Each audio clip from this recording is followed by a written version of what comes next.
Hey everybody, and welcome to Lady T's Things That Bling, crafting and creating with Lupus. Today I'm going to be doing some earrings made out of wood, and you're going to need some jump rings and earring hooks and wood round pieces of your desire, of your choosing. At least that's what I'm using. I wind up not using that fabric that's up there today, nor those two tools. However, if you are going to be using a different type of jump rings, you will be needing those two tools. I'm going to be using a hot glue gun as well as a soldering gun, and please use the soldering gun with caution. I'm going to be using some glue as well as some paint and of course scissors. So I'm going to be showing you that I've already made one part of the set of animal print earrings. I'm going to be putting the second part together. I went ahead and glued it on already before I started the video. I'm just showing you that I only did one side. That piece of wood is coming with one hole in it. The second piece of wood has no holes in it. Let me just say that I would recommend that you get the wooden circles with the holes already in them, so you won't have to use the soldering gun to try to burn the holes in them, and you'll see why I say that later on. However, it gives a kind of a, earthy feeling that when you put the soldering gun and make your own holes, because it leaves it a little burnt. But I'm just going to let you see this part and go with the flow. I never did use that material. I was actually looking for it right there. But as you can see, I put that's the 3-piece. So that's a 2-inch mirror and two 1-inch. That's a 2-inch piece of wood and two 1-inch pieces of wood that I used to make that animal print design. That earring came with a hole already in it. However, I needed the hole to be a little bit bigger so that I could put the jump ring in it. So you saw me using the soldering gun there. I put those pieces together earlier because I was going to do something else. However, you'll see that I won't be using that in the video.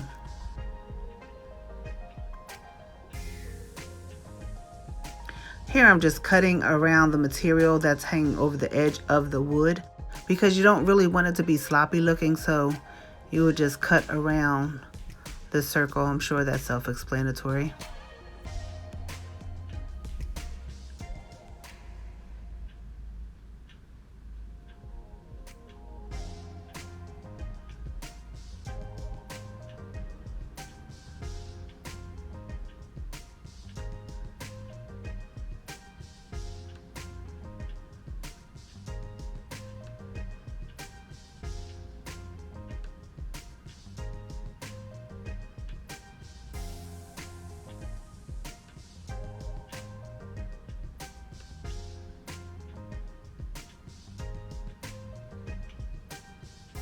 As most of you know, I do have lupus, and holding materials like this sometimes is very painful, and sometimes I get cramps in my hand as I'm doing this type of work. However, I'm doing pretty good today. And I was just showing you how I use a metallic pen to go around the edges of the, there it is, the edges of the wood, so it won't be so rough looking. However, if I had a choice, I would not use that color. I would use black, because that particular gold right there is not like I wanted it to be. It almost looks a little green when I use it. However, when you're using yours, you feel free to use black, brown, gold, whatever color you want to use to color in your edges of the wood. And I'm going to leave the back of the wood natural.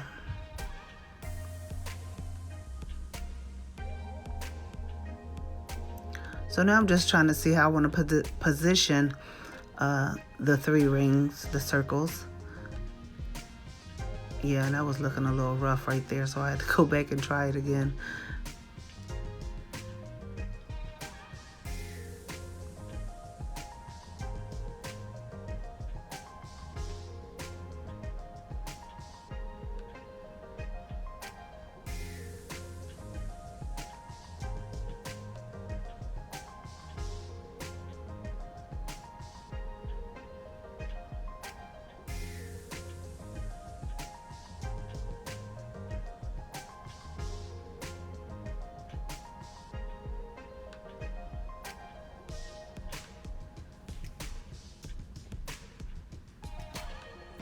So I put the art glitter glue on there as well as the hot glue because I want it to be a permanent hold, but I want it to be an immediate hold. That's why I use the hot glue for video purposes. And even if I wasn't doing a video, I would still do that to give it an immediate hold and then give the art glitter glue a chance to set up on the material. Doing the same thing on the bottom one, so there'll be a total of 3 circles. And you have to make sure you line it up with the hole where the jump ring is going to go because you don't want your earrings to be crooked. So now I'm choosing the largest jump ring that's in the container, and I got these from Amazon. I usually take out extra ones because I have a tendency of dropping things, which is very frustrating. But they're pretty good on this video. And those are the hooks, as you can see. And most of the material that you see me using is from Amazon. And I didn't use the tools that I had on the table because these particular jump rings are very, very thin, and they are easily, they're pliable, very easy to do. So I didn't have to use the tool, but I do have some other jump rings that are a lot thicker and they require the tools. Now these circles that I have already had holes in them. They were a little too small for me, and I wanted to just make them a little bit bigger for the jump rings. And this wood you see here has no holes in it at all. That's another 2-inch one. It has no holes in it at all, and I'm using the soldering gun to put the holes in it. The only thing with the soldering gun is that the soldering gun leaves those burnt marks. And yeah, I put 2 circles together so I can make sure that they are both in line. You know, they're aligned properly. That's why I used, put them together to make the holes. But as you can see, you see a lot of the brown from the soldering gun. If I were you, I would invest in the wood circles that already have holes in them, because if you don't like to see the burnt mark and make it, you know, as a natural look or a rustic look, I could say, I would just get the ones with the circles, the holes, excuse me, already in them. So for video purposes, I'm just going to show you what I usually do. And usually when I do these, I have material on them, so I'm not so concerned about it being brown. But in this instance, on these, I'm going to be painting them, and we'll see how that goes. So what I'm trying to show you now is I have the soldering gun. I'm going to make some marks in the wood. I'm just freestyling. I have no plan. I'm just freestyling them. So what I'm doing here now is I'm going to run the soldering gun down the wood. And you have to give it a little bit of pressure if you want to see the wood lines. And I'm going to do the other one the same way. And then I'm going to add, I believe, 3 more lines on each one, or at least 2 more lines on each one. But you really have to put a little bit of pressure on the soldering gun to the wood. And depending on how deep you want your wood cuts to be, or your markings to be, that's the amount of pressure that you would use on them. And I'm right-handed. I have to hold it with the left hand, so you really can't see what I'm doing, but you see the end result. So we have lines in the wood. And again, we're just freestyling. I have no plan of what I'm going to do, but as you can see, I have yellow, orange, and green paint sitting out there.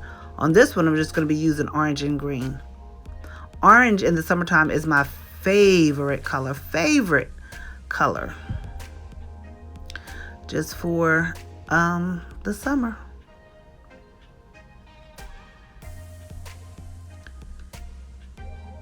Then we're just really playing around. You know, you can do whatever you want to do with your circles, whatever colors you want to use.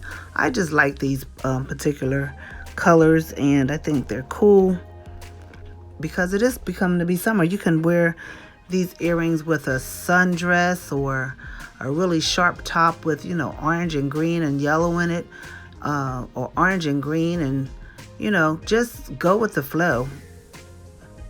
And these are, since they're wooden earrings, you know, I think it just makes it look unique, you know. And I am Lady T Things with Bling, but these I'm not going to be blinging, and maybe I'll be blinging some in the future. We'll see.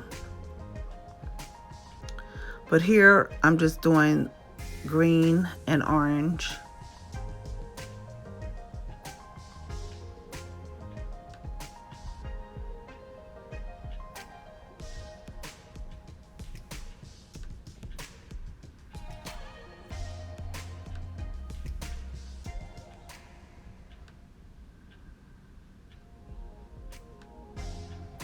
And I'm not trying to make these look perfect. I'm just trying to make them look different. And of course, nobody wants to be the same as everybody else. So I just want them to be different.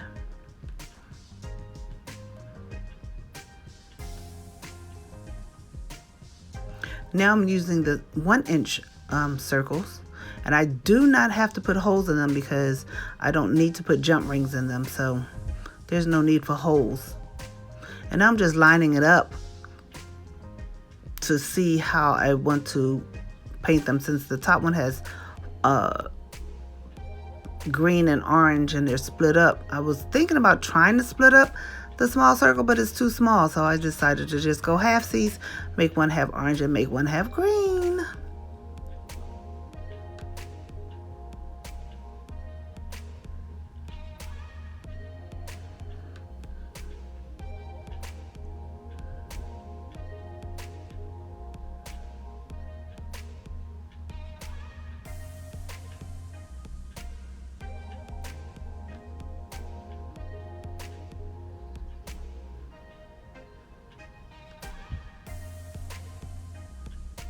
And again, you know, you can do this with any type of design you want.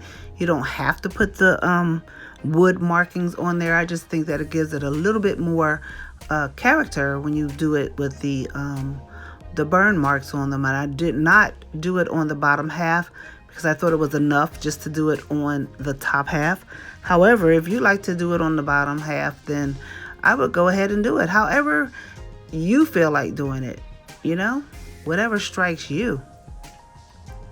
So there we are. We're putting the art glitter glue, and I really like this glue. You don't have to use so much of it.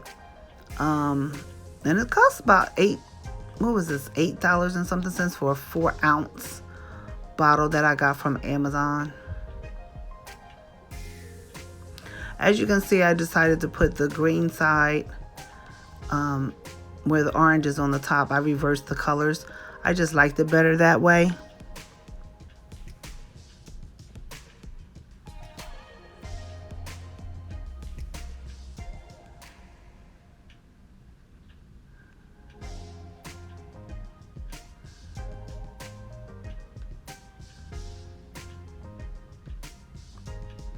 And there you go.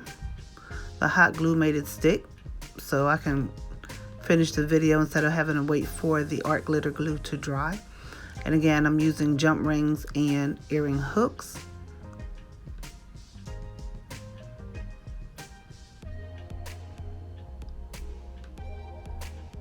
And again, these jump rings are very pliable, so I did not have to use the tools that I had laying there. They're very pliable.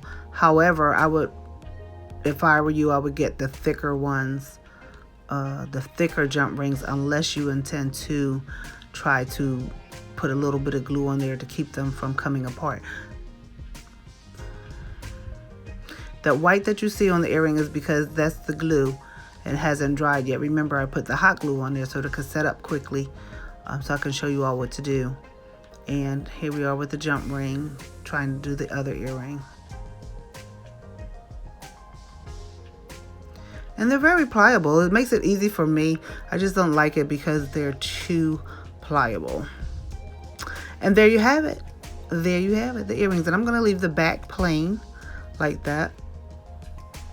And I'm going to put some Mod Podge on the earrings so that they can get a little shine to them. So I just want to say thank you for watching my video. I hope you learned something. I hope you liked something. And I hope that you joined my channel again. All right. God bless. See you next time.